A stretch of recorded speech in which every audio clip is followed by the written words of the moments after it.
Welcome back to SledgeHammer Horror, guys. I am Ken Sledge, and let's talk horror. Today, I am joined by fellow YouTuber. He's also a podcaster and the world's best critic, Tyler Calvert. Tyler, how you doing today, man? I'm doing great. I'm glad that you asked me to be on this. It seems like a lot of fun, and I love talking about horror and just movies and all that stuff in general. So it's always going to be a fun time when you're talking horror. Oh, dude, I completely agree. For those of you that haven't, you can check Tyler out on YouTube, as well as he's a co-host of the Cinemania Nightmares. It's a show on the Cinemania World podcast. I have all the links down here in the description, so make sure you guys are checking him out. Throw him a subscription, follow him on social media, check out the podcast as well. So for those of people that haven't seen you yet, Tyler, what can they expect from your channel and your podcast? You can definitely expect a real honest opinion. I guess that is kind of a cliche thing to say, but I definitely do my best to be fair and balanced to everything, even if it's not like your thing. Because I don't specifically, I guess, specialize in horror. I do try to branch out into everything. As I talk about, stuff in all different genres. I guess like the only genre, the main genre I don't really dabble in too much is like westerns, because westerns isn't really like my thing. But you know, anything as far as like pop culture, action, horror, of course, drama, even romantic comedies. I'm your guy. I like to at least try and give everything a fair shake. But yeah, just fun times. I love talking about movies and TV and streaming on the shows that I do, whether it be on YouTube or over on the podcast I do, Cinemania World Podcast, because we do other things besides just horror, because that's just like the horror branch. But Cinemania is a fun, diverse group of fellow friends and critics, that we all like, we all love talking movies and all that stuff. So it's a fun little group kind of a discussion. So if you like talking about stuff with your friends, I guess kind of consider us like an extension of that friend group, because you're not going to get any sort of hatefulness from us in that sense. We don't really judge around here. Right. And that's how it should be. See, this is all horror based on my end, but you're talking about dramas and action and sci-fi. Back to the Future is my favorite movie of all time. The Notebook is in my top 10. So, okay, I mean, that works too. Yeah, it's one of those things where I do love horror. I have a soft spot for it, but all movies are fantastic in their own ways. And I'm glad that on yours we get to hear more than just horror. Sometimes it is nice to branch out.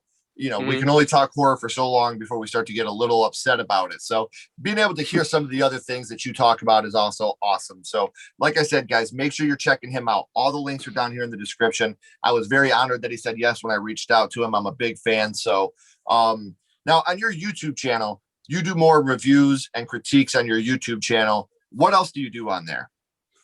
Other than those, I haven't done one in a while, but I did used to do Blu-ray hauls and unboxings as well. Because I've moved like more of my unboxings over onto my Instagram anyway. But as far as like a YouTube, like Blu-ray hauls, I actually haven't bought very many Blu-rays recently. There hasn't been a lot of, stuff coming out, new stuff coming out, in the situation that we're in. So I haven't done those in a while. But other than those, I guess every now and then I'll do a trailer reaction to something that's really popular or really big, something that we can all get excited for. Like, if it's like, I know that the new Zack Snyder Justice League trailer is coming out very soon. So I'll probably do a reaction to that. But I also like any sort of big trailer. Usually I'm there talking about it. And every now and then it depends on the franchises. If there's like a new big film coming out, I'll also like rank them, because I do rankings as well, where like my worst to best, what are my favorites in a new franchise. So, I mean, what's the next big thing coming out that we know? Maybe, I didn't do one for Wonder Woman, but I should have done one for Wonder Woman. But yeah, rankings, unboxings, movie reviews, Blu-ray hauls. Some of those I haven't done in a while, but they are a thing on the channel. Right. And like I said, you're talking about rankings, you're talking about doing reviews, you're talking about the next big one to come out. Why don't we segue from that into what we're here to talk about, my friend? Let's go back to the past for a second. Let's talk about the first horror movie that you ever watched. And your first horror movie was? We're talking about the original Scream, because I know that eventually down the road, there will be maybe some confusion because of the upcoming fifth film being titled Scream as well. But we're talking about the original Scream from 1996. Yes. So while we're on the subject, before we jump into 1996 Scream, what is your excitement level for the new one coming out in the franchise? Is this one that you're excited about, or did you get kind of burned out towards the end of the franchise? For me, I'm pretty excited about it, because, I mean, of course, it is kind of a bummer that obviously Wes Craven has passed, so he's not going to be involved in any shape or form. And Kevin Williamson isn't a part of it as well, and he's kind of like the mainstay. I feel like I always love his scripts. Even though I didn't like, I think part of why I didn't like the third Scream film as much is because of his lack of involvement in it. But I do have faith in the people involved in this fifth Scream film because the directors are from the film Ready or Not. I don't know if you've seen that with Samara Weaving. Oh, yeah. And I had a blast with that film, so that's why I guess like I'm kind of like I feel like it's at least in somewhat of the right hands, and they got the original cast coming back for the most part. And I also like some of the new additions. I mean, we don't know too much about the story yet, and we still have a long way to go until we get any sort of trailer, poster, promotional material for it. But from what I do know, at least, even though it's very little, I love the cast. And even the new cast is really great as well. You got Jack Quaid from The Boys, Jenny Ortega from The Babysitter Killer Queen. I'm blanking on some of the other ones, but there's like it's actually a pretty good cast. And if they can capture at least some of that fun essence of what made those first four films pretty good, I think that they'll at least have a fun movie. I'm just worried about the January release date, just because I'm just superstitious like that. It's kind of like it was one of those critical kind of things, like I am sometimes, where I'm just nervous because usually a movie being set in, having a release date in January isn't a great sign. But maybe that's just me being weird about dates. But you never know. Every now and then you get a lucky one where a movie comes out in that time frame and it's pretty good. Right. And see, I'm with you actually, because I think 3 was the weakest of the franchise. I dug 4 a lot. I thought 4 was a lot of fun. I love how they did the live stream aspect. I thought that was good. I mean, they kind of hit that in Halloween Resurrection, which was kind of before its time. But that's the only positive to Halloween Resurrection. And I would say, 4, yeah, I'm not a Halloween Resurrection fan. If you watch, I did a big 3 ranking, 31 on 31 of the Halloween. Oh, really? Yeah, and Resurrection was at the very bottom of the list. So yeah, it's probably other than maybe the second Rob Zombie film, it's probably my least favorite Halloween film so far in the series. Yeah, I'm with you. I'm not a fan at all. I think the live stream aspect, like I said, I thought that was cool. That was really ahead of its time. But besides that, nothing. And I thought Scream 4 took that and made it perfect. And the way that I don't want to spoil anything for those that haven't seen Scream 4, but make sure you're checking it out before this new Scream comes out, because it's going to be worth it. Yeah, I would say, yeah. So with 1996 Scream, do you remember how old you were the first time you had seen it? I had to have been, because once you put that question in my head, I had to do a deep dive in my mind, think about what it would be. I had to have been probably like five or six, just because I was born in 93. So I didn't watch it when I was like an infant, but I did watch it a little bit later on. It was after 2. It was after 2 came out. My mom was a big fan of Wes Craven. So that's part of why I guess I got into horror films at such an early age, even though I probably wasn't supposed to. So I was probably around that age, when she would rent stuff from the video store around that time. So that was at least when I thought about it more, it was either that or The Bride of Chucky. Bride of Chucky was around that same time frame, 98. Yeah. So it was either of those two, but I have more fond memories of Scream than I do of Bride of Chucky, even though I like Bride of Chucky. I do too. I like it a lot. The only thing I don't like about Bride of Chucky are the teens. I think they suck. They're terrible. Oh, yeah. The Katherine Heigl and all them on the run. They're eloping or whatever. Dude, I love a lot of the tropes in Bride of Chucky. A lot of people give that movie shit, but man, sit down and really watch that movie. It's meta. It's fun. I love Bride of Chucky. I'm with you. It's like how a lot of movies around that time, I guess, not to get too ahead of ourselves, but Scream kind of did have that effect on the horror genre as a whole with the meta comedic horror aspects. And I feel like that did carry over a little bit into Bride of Chucky and many films in that era. Dude, I've talked about this on the podcast before. Watch or even just look up the movies that came out, the horror movies 2 years before Scream and 2 years after.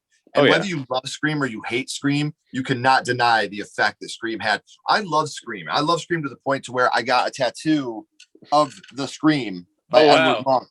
And I went in to get Ghostface. And as I was thinking about it, I was like, I'm just going to get the actual Scream instead that it was inspired by. Works. So, yeah, that's how much I love this movie. I think this movie completely revitalized the horror genre. And Scream, I've always said, everybody knows Scream and Child's Play are right there as my 2 favorite franchises of all time in the horror genre. I think that Scream 3 is the weakest, but if that's the weakest film in your franchise, you're doing something right. I'd say, yeah, because I mean, when you think of a franchise as a whole, I mean, fortunately, I guess for Scream is the fact that they didn't run it into the ground. A lot of the other horror franchises that we know of, especially from the slasher genre, when you look at Friday the 13th, Halloween, Nightmare on Elm Street, Pinhead, Leatherface, stuff with the Texas Chainsaw Massacre. they have a ton of sequels, whereas at least for now we're at 5. We're at 5 Right. because we got the 5th one coming. And other than I guess some of them are a little bit spaced out more than the others, because obviously they did Scream 1 and Scream 2 back to back, 96, 97. And then they waited 3 years to do Scream 3. And then they had that big gap between Scream 3 and Scream 4. And then we're going to have another big gap between Scream 4 and Scream 5. So at least they're not overstaying their welcome in the horror genre. And I think I'm one of these people that I gotta see Sydney, Dewey, or Gale die in this movie, man. Like, one of them has to bite it for me. Like, it's gonna be bittersweet. Like, I gotta see it because you have to. Agree. I mean, even Nightmare on Elm Street killed Nancy. You know what I mean? So you gotta have it, man. For me, you gotta have that big shock in this movie. I know. You think it'll be in the beginning, though? It could be in the. It could be one. You think it'll maybe be in the beginning of the film? The big shocker, kind of like start off the film on that note. You gotta save it to the end, man. Because if not, you're gonna hear me crying like a baby in the back of the rest of the film. So, on Scream, this is a film that it has influenced a lot of people in the horror genre, and there are so many different scenes you could talk about in this movie. But I want to know which scene affected you the most. Oh, I mean, there's so many great scenes in the first Scream. I mean, the franchise in general, but the first Scream, I mean, I would say the one that affected me the most, probably, after repeated viewings at least, because I mean, when I was younger, it didn't. The first one that affected me when I was younger was still the same one as it does now, but it's that opening scene with Drew Barrymore. I mean, just iconic. I mean, one of the best, if not the best, opening to a horror film, at least in my opinion. Hands down, because what Wes Craven did with that, promoting Drew Barrymore as your leading lady. She's on the poster. She's the one that everybody knew. And she's dead at the very beginning of the movie, hanging with her intestines hanging out. Like, that's brutal. Brutal, man. And it was amazing. And I was lucky enough to see this in theaters. And I just remember, whoa, 10-year-old me just like, like that was crazy to me. Now, one thing I love about this movie is how meta it truly is. Like, Randy. Yes. Randy is one of my favorite characters in horror movie history. Like the part where he's in the video store and he's just going crazy. And he's like, everybody's a suspect. Honestly, that's how I feel whenever I watch any sort of slasher, when it's a mystery, when there's a mystery, at least, because that's one of the other fun things about this franchise is the fact that it's always a whodunit, because obviously, I mean, the ghost face can be anyone. That's kind of one of those nice things about the franchise. It can be anyone. And that's kind of the fun aspect that you don't get with a lot of the other slasher in the genre, because we know who Michael Myers is. We know who Jason Voorhees is. We know who Freddy Krueger is. We don't always know who Ghostface is. And that's part of one of the things I think that makes this franchise unique. Well, you have the same killer in every movie, but it's a different killer in every movie. Exactly. It's always Ghostface, but it's always somebody under that mask. And I agree with you. What makes it so great. It's always the same person, but it's a different person every time. So that's really, really awesome. When you think about Scream, what is the first thing that pops into your head? I mean, as far as like first thing, it's always like the iconic line of "What's your favorite scary movie?" Because that definitely is like the very first thing I can think of whenever I think of like Scream. But I mean, there's just so many great things, like so many great one-liners. The rules that Randy has, like those are the ones that have always stuck with me. Just even watching movies now, it's like that's why I guess that is one of my favorite horror films, is all the stuff that sticks with me, the rules of horror films and how to survive them. Because I just keep them in my head whenever I watch any horror film, even non-slasher films. Yeah. And it's funny because Randy set the tone, and some of the men around him, they've made like Easter egg almost, like when he's laying on the couch and he's looking at Jamie Lee Curtis, and he's like, "Look behind you, Jamie. He's behind you, Jamie." And the killer's behind him. Obviously, his real name is Jamie Kennedy. So little things like that, even, I think, are so great about this film. And one thing for me that's always stuck with me, and it doesn't get talked about enough, is Henry Winkler's death, man. Oh, yeah. Like, the principal, right? Yeah. And if you look when he gets killed, like when he opens the closet, the Fonzie's leather jacket is hanging in there from Happy Days. But him getting stabbed to me was always just like, oh my God, it's the Fonz. Like, hey, that's one of those things to me that always stuck with me, man. Yes, so we absolutely. we know which scene affected you the most, and we know what the first thing that pops in your head is. But what is your favorite scene from Scream? Oh, I mean, that's another tough one. I mean, I feel like it's cheating to say like the entire third act, once it's revealed that Billy Loomis is actually the killer and Stu's involved, like that whole scenes with them in the kitchen, once they reveal that they're the killer and Sydney's down there and how they orchestrated everything and how they're gonna like try and get away with it basically. And Yeah. they're gonna stab each other and make it all look like they framed Sydney's dad, like all of that exchange, especially Matthew Lillard, because I think Matthew Lillard really is like the true MVP of the movie sometimes, especially in that last third of the film where he's just like going for it. Like he is at 11 when it comes to just going for it personality wise, almost off the rails at certain points. But it's probably one of my favorite third acts in a slasher film as well, just because of all that stuff when it comes to Sydney and Billy Loomis and Stu. You hit me with a phone, Dick. My favorite still is I'm feeling woozy here. Yep. My mom and dad are gonna be so mad. Like, he killed it, man. Amazing. He absolutely killed that. So that was your favorite scene. Now let's go dark here. What's your favorite kill from the movie? I feel like it's tough because like I think the most iconic is the opening, especially because of the brutality and the shock value. But I think the coolest is probably, Rose McGowan's character Tatum in the doggy door in the garage, just because it's so unique. I feel like, especially at that time, it was so unique to see a death like that. You wouldn't expect someone to try and go through the doggy door and then get stuck in the doggy door and then get crushed as the door goes up. Damn, those big titties wouldn't let her out. I know. She almost had it though. The heaviest garage door of all time, man. That's true to still go up with her in it. Like, it's so great. Heavy duty. So we talk about Scream and how important that is, and how not only just to you, but to the horror genre at all. So while we're on the subject of Scream, I'm gonna go Scream on you here. What's your favorite scary movie, Tyler? What is your favorite scary movie? Oh, I mean, there's so many. I mean, obviously Scream is one of them. I mean, there's like so many I could think of. Scream, the original Scream, the original Nightmare on Elm Street's another one. The Exorcist, the original Halloween. I mean, there's so many. Like that's an overwhelming question when you have to ask, because there's so many horror films I like. I mean, recent ones I really liked. Get Out. I thought Get Out was a really great, like, more recent horror film. Hereditary. Like, there's so many. There's just like the horror genre is just so eclectic and so diverse when it comes to genres, especially because there's so many different subgenres in horror that like not everybody loves, but like there's like a good niche fan base for each one. So like, indie horror, like big horror. But those are the ones I can think of off the top of my head that I really love, that I watched like a dozen times or more. See, and it's funny you say that, because to me, horror is the genre that is the widest. Like comedy, in order to make a comedy, you have to make me laugh. If it's a science fiction movie, you have to have some type of technology or futuristic, for it to be sci-fi to me.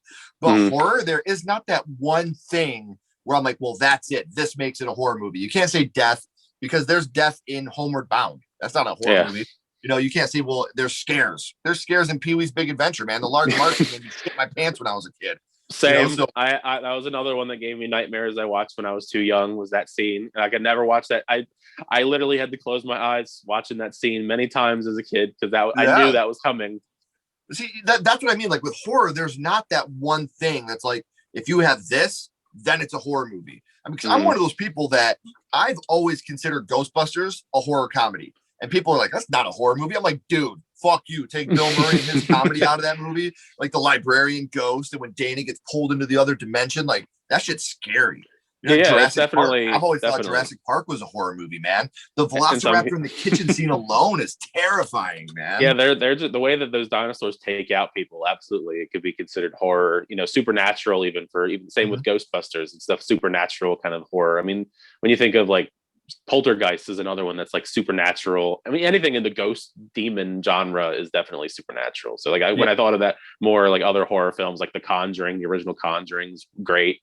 Poltergeist, of course, the first one. Some of the sequels, not so much. See, I'm in the minority here, man. I think Poltergeist 3 is the best one. Oh, really? Dead serious, man. I love the first one. Don't get me wrong. I think that the first one is absolutely amazing. But Poltergeist 3 gets overlooked because of the tragedy that surrounds it, obviously, with that whole cast. The whole cast is terrible tragedy for the most part of that franchise. But if you watch Poltergeist 3, like you just sit and watch it with an open mind, and the ending, I get it. The ending's bad because Heather O'Rourke had passed away and they had just thrown an ending on there. But the rest of that movie is so good and so scary and so over the top that I love the Poltergeist. Poltergeist 3 is my favorite in the whole franchise. I wasn't a big fan of the remake. It was just too by the forgettable. the original to me. I feel like a lot of people just try to forget that they even did a remake to Poltergeist, because like I feel like I watched it in theaters when it came out years ago, and like I don't ever hear anyone talk about it. Like we don't talk about it. It's just under the rug somewhere. We don't speak about it. I've always said that about Poltergeist and the RoboCop remake. Nobody even remembers they did a RoboCop remake because it was that forgettable. Like it just wasn't good. You know what I mean? Like it wasn't bad, but it wasn't good. It was just there. It was just there's just like weird times where like certain horror franchises get remakes. And I think that's one of the things I'm grateful for, is the fact that Scream's never been remade. We just keep going with the sequels unless they have like a shocking reveal. I don't want to eat my words later if they end up being like a soft reboot remake thing with this 5th Scream film. But at least for the most part, not only did they kept the core cast and they didn't remake it. So I guess I'm grateful for that in that sense, because I mean, every other major horror franchise I can think of has had some sort of remake or reboot. You know, like on Elm Street, Jason, as far as Friday the 13th, Halloween. So at least Scream is nice in that regard. They kept it intact. And the thing I love about Scream, when you watch Scream 1 and you see the TV get pushed onto Billy's face and he's giant TV. Yeah, and then you see Billy get shot, and with the double tap of him jumping up and getting shot again. That could have been the perfect one-off movie, but they built it the right way. Now, the reason I'm bringing this up, The Ring. I thought The Ring would have been the perfect one-off movie. The American one? Yeah, they expanded it, and it didn't work in the American one. I've seen Ringu. I don't know if they did anything else with Ringu, but they did. I don't know how those ones went. I can't judge those, but the American Ring, that's another one that's too long. Like Ringu, the Ringu films are another franchise that has so many sequels that it shouldn't have. See, and I think that The Ring would have been the perfect one-off film. Same thing with the Blair Witch. You didn't have to continue that franchise. That's the perfect one-off film. Scream could have also been the perfect one-off film, but they did it right. When they built this franchise, they did it the right way. So that's something I've always appreciated about Scream. Now, before I let you go, my friend, we always have one last question. We go to our skull count. Now, what we're going to do is we're going to rank Scream on a scale of 0 to 5. Now, I want you to take the critic part out of your body, because we're not judging. I can do my best. We're not going to be critics here. We're judging this just strictly on what this movie means to you and how this movie affected you. So 0 skulls being the worst, 5 being the best. You can use half and quarter skulls. What would your ranking of Scream be, my friend? Probably at least a 4.5 to 5 skulls, just because this is one of my favorite horror films. Later on, I guess in the critical aspect, I realized just like how influential it was, especially when it comes to my future horror film watching, because this is one of the first ones I ever watched. And it's still a great film even after all these years. Like you can watch it now in 2021 and it's still a great horror film. Oh, it holds up. And you could see all the imitators that tried it afterwards. Funny enough, it's funny that when you look back and realize that a lot of the imitators did actually try and bring in Kevin Williamson, because he did I Know What You Did Last Summer, and also he helped with some of the script originally for H2O. So like it's like some of those films that came after Scream that tried to like imitate that style and feel with the meta horror comedy kind of aspects. It was always like that Kevin Williamson feel, and I wish that he would return to that, because he doesn't really do too many horror films these days. But it's such a great film all around. I mean, even the cast, David Arquette, Courtney Cox, Nev Campbell, even if we're talking about the original, Matthew Lillard, Rose McGowan, Skeet Ulrich. Yeah. I mean, it's a phenomenal cast. Like whether you know who they are now, like some of them you really, some of them even now, like when you think of their career, even at this point, like probably my favorite roles of theirs are from this film, because it's just such a great film. So I would, at least for the first Scream, I would give it like a 4.5 to 5 skulls, just because of how much I enjoy it and realize its cultural impact as a whole on horror and pop culture in general. Yeah, because without Scream, I can almost guarantee the horror genre would not be what it is today. No, thank God for Scream in that sense, just because, like you said earlier, when it comes to the horror films a couple years before and after, I mean, when you think of before, I mean, we're on like, Friday the 13th part, I don't even remember at the time, but there's 12 of them now. So I mean, yeah. But there's and just right so before many. You had like Species, the Pit and the Pendulum remake, Texas Chainsaw 3, or the next generation. Leatherface, I mean, Leatherface, the Texas Chainsaw Massacre 3, and the next yeah, generation, like, Matthew McConaughey. Yeah, they're like the worst. Like, horror was in such a bad place, and technically, I really think that we wouldn't have had Scream if it wouldn't have been for Wes Craven's New Nightmare. I think that the meta-ness of that movie really pushed him to really create. I think if that movie would have been terrible, we would have never got Scream. It's a good New precursor. Nightmare worked so well, yeah, that he was like, let's take this and just run with it and do something new. And just flip the horror genre on its head, which is what I like, because I mean, so many horror films now, even to this day, they still try to balance that comedy and the horror aspect. And sometimes it doesn't work as well because they don't have that balance. And I feel like Scream, at least the original Scream, has that perfect balance of, winks and nods to fans of the horror genre, as well as just also making a highly entertaining horror film. Right. Well, see, my personal favorite horror movie, it was always House for the longest time. That was my first horror movie. Because I know a Japanese film with the same name, House. But I like both Houses. Yeah, but my favorite horror movie now is easily The Cabin in the Woods. I think that's a good one of the most perfect movies. The horror comedy's there, and it really makes you think this is why all horror movies could be the way they are. And it has the worst name of all time. You hear Cabin in the Woods, you're like, okay, yeah, this is going to be good. And then you watch it, you're like, God damn, that was awesome. That's how I felt. Because I remember when I watched it back then, in theaters. Well, mainly I watched it because of Chris Hemsworth. It was right around that time where, I'm a big MCU fan. So I was like, all right, I'll see this horror film that has Chris Hemsworth in it, whatever. If it's good, it's not, no big deal. But I ended up really enjoying it, especially because of the people involved. Joss Whedon, Drew Goddard. I mean, they're both some pretty kick-ass film directors and writers, even though Joss Whedon hasn't been as great recently. But still, I mean, it's in the same kind of vein as like the horror comedies. I feel like that's another really great horror comedy that maybe could have not happened if Scream wasn't so influential on that kind of style and that generation beforehand. That's exactly it. Because I get people that shit on Scream. They're like, it's a teeny pop comedy more than it is a horror. I'm like, dude, fuck you, man. Scream is such a good movie. Like, yeah, it's got a really good teen cast, but dude, so did Nightmare on Elm Street. So did Friday the 13th. That's like slashers. That's what it is, man. Just because you're a little older at this time and, you're already on your downslope of hating everything where I'm at now. Like, it just, Scream is so good, dude. And it's such a great movie. Don't go anywhere, Tyler, though. I got a couple more questions for you. Everybody else, thank you so much for watching. Like I said, make sure you're clicking the links down here. Subscribe to his channel. Follow him on social media. Make sure you stay what you are. Keep talking horror. And we'll see you guys soon.